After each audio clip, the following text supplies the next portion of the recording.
दोस्तों आप सभी का स्वागत है अपने YouTube channel we study point में। हमारे द्वारा डेली करंट अफेयर्स की सीरीज कंटिन्यू है। कल की वीडियो हमारे द्वारा कुछ क्वेश्चन आपको दिए गए थे, उनका आंसर आज की वीडियो में देख लेते हैं। पहला क्वेश्चन था, किसे भारत के 53वें मुख्य न्यायाधीश के रूप में नामित किया गया है? ऑप्शन ए था justice Krishna, option B justice S Raman, option C justice Suryakant, option D justice Arjun Singh. सही आंसर रहेगा ऑप्शन सी यानी जस्टिस सूर्यकांत। नेक्स्ट क्वेश्चन था, देखिए कल हमारे द्वारा आपको राष्ट्रपति के रूप में टॉपिक बताया गया था। हमने बताया था कि जो राष्ट्रपति को शपथ दिलाई जाती है वह किसके द्वारा दिलाई जाती है, जो कि चीफ जस्टिस ऑफ इंडिया यानी CJI होता है। और यदि मुख्य न्यायाधीश नहीं है तो उनकी अनुपस्थिति में जो सुप्रीम कोर्ट का वरिष्ठतम न्यायाधीश होगा उनकी उपस्थिति में राष्ट्रपति को शपथ दिलाई जाती है। हमने सभी जाना था आर्टिकल, जैसे आर्टिकल 52, आर्टिकल 54 राष्ट्रपति की चुनाव प्रक्रिया 55, 61 हमने महाभियोग को जाना था, क्या होता है महाभियोग, तो आप हमारी पिछली वीडियो उसको देख सकते हैं। नेक्स्ट क्वेश्चन था, हाल ही में नई दिल्ली में अंतर्राष्ट्रीय सौर गठबंधन सम्मेलन का कौन सा संस्करण प्रारंभ हुआ है? ऑप्शन ए था 6वां, ऑप्शन बी था 8वां, ऑप्शन सी था 10वां, ऑप्शन डी था 5वां। तो सही आंसर रहेगा ऑप्शन बी यानी 8वां, यह प्रारंभ हुआ है नई दिल्ली में। नेक्स्ट क्वेश्चन था, हाल ही में केंद्रीय गृह मंत्री अमित शाह ने भारत समुद्री सप्ताह का उद्घाटन कहाँ किया है? ऑप्शन ए था हैदराबाद, ऑप्शन बी था चेन्नई, ऑप्शन सी था मुंबई, ऑप्शन डी था गोवा। सही आंसर रहेगा ऑप्शन सी यानी मुंबई। नेक्स्ट क्वेश्चन था, विश्व खाद्य पुरस्कार फाउंडेशन ने किसे शीर्ष खाद्य अग्रणी नामित किया है? ऑप्शन ए था वज्र चंद्रशेखर, ऑप्शन बी था सेफ संजीव कुमार, ऑप्शन सी था सुनील अमृत, ऑप्शन डी था विष्णु नार्लिकर। सही आंसर रहेगा ऑप्शन बी यानी safe Sanjeev Kumar Kapoor. Next question था, RBI ने किस देश को भारतीय रुपए में उधार देने की अनुमति दी है? तो इसका सही आंसर रहेगा ऑप्शन डी यानी नेपाल। आज की क्लास का पहला क्वेश्चन देख लेते हैं। अभी हाल ही में उत्तर प्रदेश सरकार द्वारा गन्ने के लिए महत्वपूर्ण घोषणा की गई है। देखिए क्या है, उत्तर प्रदेश सरकार ने पेराई सत्र वर्ष 2026 के लिए गन्ने का राज्य परामर्शित मूल्य यानी SAP में 30 रुपये की रिकॉर्ड वृद्धि की है। तो कितने रुपए की? 30 रुपये की। इससे किसानों को अगेती गन्ने के लिए 400 रुपये प्रति क्विंटल और सामान्य गन्ने के लिए 390 प्रति क्विंटल कीमत मिलेगी। तो ध्यान देना, अगेती गन्ने के लिए 400 रुपये प्रति क्विंटल और सामान्य गन्ने के लिए 390 प्रति क्विंटल कीमत मिलेगी।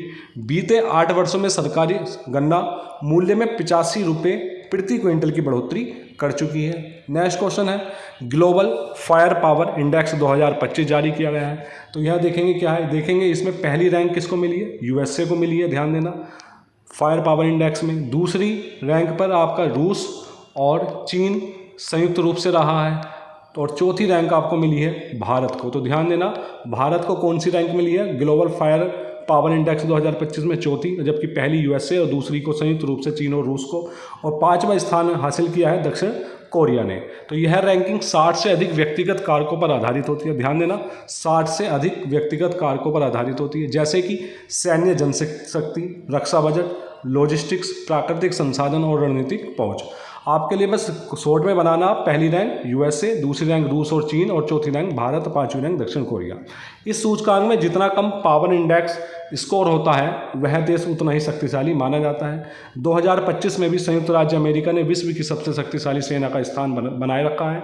दूसरा स्थान रूस एवं चीन का और चौथा स्थान भारत का, जबकि 5वां स्थान आपका दक्षिण कोरिया का रहा है। नेक्स्ट क्वेश्चन है, हाल ही में लद्दाख के चांगथांग और कराकोरम वन्य जीव अभयारण्यों की सीमाओं में प्रस्तावित बदलाव हुआ है। तो ध्यान देना, क्वेश्चन आ सकता है कि चर्चा में रहा चांगथांग या काराकोरम वन्य जीव अभयारण्य किस राज्य में स्थित है? लद्दाख में। नेक्स्ट क्वेश्चन है, हाल ही में डिजिटल इंडिया मिशन को साकार करते हुए और डेटा आधारित प्रशासन को सशक्त बनाने की दिशा में कोयला मंत्रालय ने कोयला शक्ति नामक स्मार्ट कोल एनालिटिक्स डैशबोर्ड प्लेटफॉर्म के शुभारंभ की घोषणा की है। क्वेश्चन आता है कि डिजिटल इंडिया मिशन को जो शुरू किया गया था किस वर्ष किया गया था? वर्ष 2015 में। नेक्स्ट क्वेश्चन है, कोयला कैंथ मछलियाँ जिन्हें जीवित जीवाश्म भी कहा जाता है, अब एक बार फिर वैज्ञानिकों के शोध का केंद्र है बन गई है कोयला कैंथ मछलियाँ। चीन के अनूही प्रांत में हाल ही में पाए गए कोयला कैंथ की एक नई प्रजाति वाइटिया एनी ने इस दुर्लभ मछली के विकास और विविधता को लेकर नई जानकारियाँ दी है। नेक्स्ट क्वेश्चन है, हाल ही में चर्चा में रहा सतकोशिया टाइगर रिजर्व किस राज्य में स्थित है? तो सतकोशिया टाइगर रिजर्व आपका ओडिशा। नेक्स्ट क्वेश्चन, भारत में 31 अक्टूबर 2025 से समुद्री मछुआरा समुदाय की सामाजिक, आर्थिक और व्यावसायिक स्थिति का दस्तावेजीकरण करने की एक विशाल राष्ट्रव्यापी पहल शुरू हो रही है।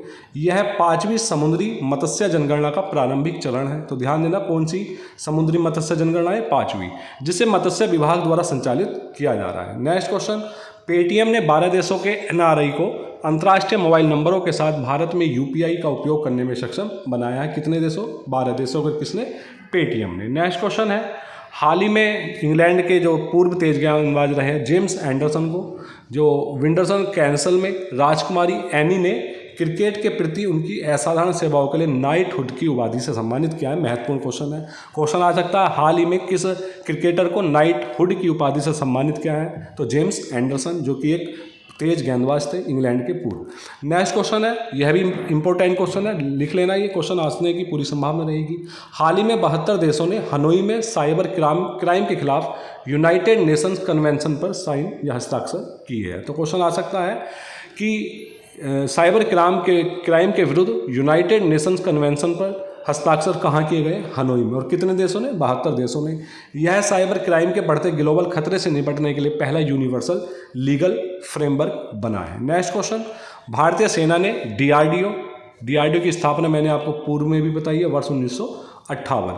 तो डीआरडीओ द्वारा विकसित और भारत इलेक्ट्रॉनिक्स लिमिटेड यानी बीईएल द्वारा उत्पादित अपने पहले स्वदेशी रूप से डिजाइन और निर्मित सॉफ्टवेयर डिफाइंड रेडियो एसडीआर की खरीद के लिए एक अनुबंध पर हस्ताक्षर की है। नेक्स्ट क्वेश्चन, ऋचा शर्मा की फाइंडिंग होम अगेन प्रवासन और विस्थापन की कहानी, एक कहानी है किसकी? ऋचा शर्मा की। तो न्यू वॉइस प्रेस द्वारा प्रकाशित यह पुस्तक बाढ़ग्रस्त असम में हुई एक रेल दुर्घटना से शुरू होती है, जिसने मृदुला, माया और क्रांति के जीवन को अस्त व्यस्त कर दिया था। ये सारी चीज़ आपको आवश्यकता नहीं है लिखने की, सिर्फ आप इतना लिखेंगे कि फाइंडिंग होम अगेन प्रवासन और विस्थापन की कहानी किससे संबंधित है? ऋचा शर्मा से। नेक्स्ट क्वेश्चन है, केंद्रीय मंत्री मनोहर लाल ने सिख विरासत के सम्मान में लोहगढ़ में बाबा बंदा सिंह बहादुर स्मारक की घोषणा की है। कहाँ पर? लोहगढ़ में। नेक्स्ट क्वेश्चन है, वित्त वर्ष 2024, यह है इंपॉर्टेंट क्वेश्चन आपके लिए, जो इंपॉर्टेंट होता है वो हम अलग से आपको बता देते हैं, वेरी इंपॉर्टेंट क्वेश्चन है। वित्त वर्ष 2024-25 के दौरान भारत को मिले कुल प्रत्यक्ष विदेशी निवेश यानी एफडीआई में अमेरिका और सिंगापुर की हिस्सेदारी 1/3 से अधिक रही है। और ध्यान देना, सबसे ज़्यादा एफडीआई में हिस्सेदारी अमेरिका की, और अमेरिका के बाद किसकी? सिंगापुर की रही है। जबकि मॉरिशस, ब्रिटेन और नीदरलैंड अन्य प्रमुख निवेशक देश रहे हैं एफडीआई के मामले में। कुल एफडीआई निवेश 68.75 लाख करोड़ रुपए रहा, जिसमें अमेरिका की हिस्सेदारी कितनी? 20% और सिंगापुर की 14.3% रही है। तो पहले नंबर पर अमेरिका एफडीआई के मामले और दूसरा सिंगापुर। भारत में आने वाले कुल विदेशी निवेश का सबसे बड़ा हिस्सा विनिर्माण क्षेत्र में गया है। तो सबसे ज़्यादा बड़ा हिस्सा जो कहाँ गया है? विनिर्माण क्षेत्र, मैन्युफैक्चरिंग सेक्टर में गया है, जो कुल एफडीआई का 48.4% रहा है। जबकि दूसरा क्षेत्र जो रहा है, दूसरा स्थान रहा है सेवा क्षेत्र। पहले पर कौन सा रहा है आपका? विनिर्माण क्षेत्र, और दूसरा कौन सा रहा है? सेवा क्षेत्र। ध्यान देना। नेक्स्ट क्वेश्चन है, हाल ही में नालंदा विश्वविद्यालय में बनेगा centre for south east Asian studies. तो कहाँ पर? नालंदा विश्वविद्यालय में। नेक्स्ट क्वेश्चन है, 2 लड़ाकू विमानों में उड़ान भरने वाली देश की पहली महिला राष्ट्रपति या कोई सी भी राष्ट्रपति बनी है हमारी द्रौपदी मुर्मू। महामहिम राष्ट्रपति द्रौपदी मुर्मू ने 29 अक्टूबर को हरियाणा के अम्बाला वायुसेना स्टेशन से, कहाँ से? हरियाणा के अम्बाला वायु स्टेशन से राफेल लड़ाकू विमान में 25 मिनट की उड़ान भरी है। यह को पायलट के रूप में थी, जबकि मेन पायलट इनके साथ कौन थी? शिवांगी सिंह के साथ इन्होंने यह उड़ान भरी थी। इससे पूर्व ये वर्ष 2023 में सुखोई 30 यानी MKI में उड़ान भर चुकी है। तो इसलिए इस प्रकार 2 लड़ाकू विमानों में उड़ान भरने वाली पहली देश की राष्ट्रपति बनी है। नेक्स्ट क्वेश्चन, हाल ही में नई दिल्ली में होने वाले अंतर्राष्ट्रीय आर्यन शिखर सम्मेलन 2025 में प्रधानमंत्री नरेंद्र मोदी शामिल होंगे। यह कार्यक्रम महर्षि दयानंद सरस्वती की 200वीं जयंती और आर्य समाज की 150 वर्ष की सेवा के उपलक्ष्य में मनाए जा रहे ज्ञान ज्योति महोत्सव का प्रमुख भाग है। तो क्वेश्चन आ सकता है, ज्ञान ज्योति महोत्सव क्या है? तो आर्य समाज की 150 वर्ष की सेवा के उपलक्ष्य में मनाया जा रहा है। नेक्स्ट क्वेश्चन है, केंद्र सरकार ने 30 अक्टूबर 2025 को नई दिल्ली में आदर्श युवा ग्राम सभा पहल लॉन्च की है। तो ध्यान देना, क्वेश्चन आ सकता है, आदर्श युवा ग्राम सभा पहल कहाँ से लॉन्च की गई? नई दिल्ली से। और यह पंचायती राज, शिक्षा और जनजातीय कार्य मंत्रालय का एक संयुक्त प्रयास है।